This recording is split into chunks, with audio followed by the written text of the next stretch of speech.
Assalomu alaykum, xayrli kech hammaga. Bizga hozir ko'pchilik juda ham ko'p beriladigan savollardan bittasi, men yuz parvarishimni juda ham yaxshi qilaman. Yaxshi kosmetikalardan foydalanaman, lekin yuzimga toshgan toshmalar, ugrilar, dog'lar hech qachon ketmaydi. Yana toshsa sekin ketadi deb aytishadi. Shunda nima xato bor deb o'ylaysizlar? Bilasizlarmi? Chunki sizlar tashqi tomondan sizlar parvarish qilyapsizlar, lekin ichki tomondan umuman parvarish yo'q, to'g'rimi? Shuning uchun sizlarga hozir bitta mahsulotni ko'rsatmoqchimiz.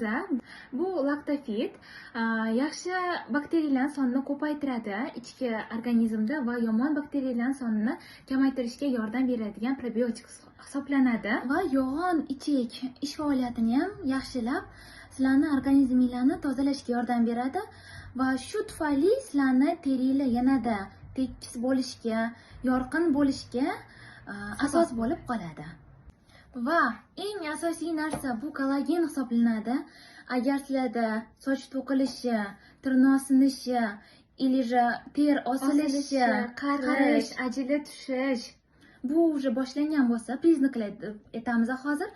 Kollagen sizlarga yetishmayapti. Kollagenni yoshlikdan ichish kerak bo'ladi. Bu hammasi sizlarni yoshartirishga, sizlarni tabiiy yoshligingizni saqlab qolishga katta yordam beradi.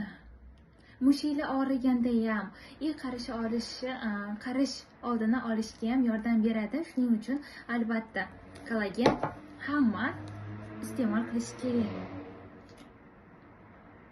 Tavsiyamizga e'tibor beringlar va rioya qilinglar. Ana o'shanda albatta yaxshi natijalarga tezroq va effektivni erishasizlar. Samarali erishasizlar.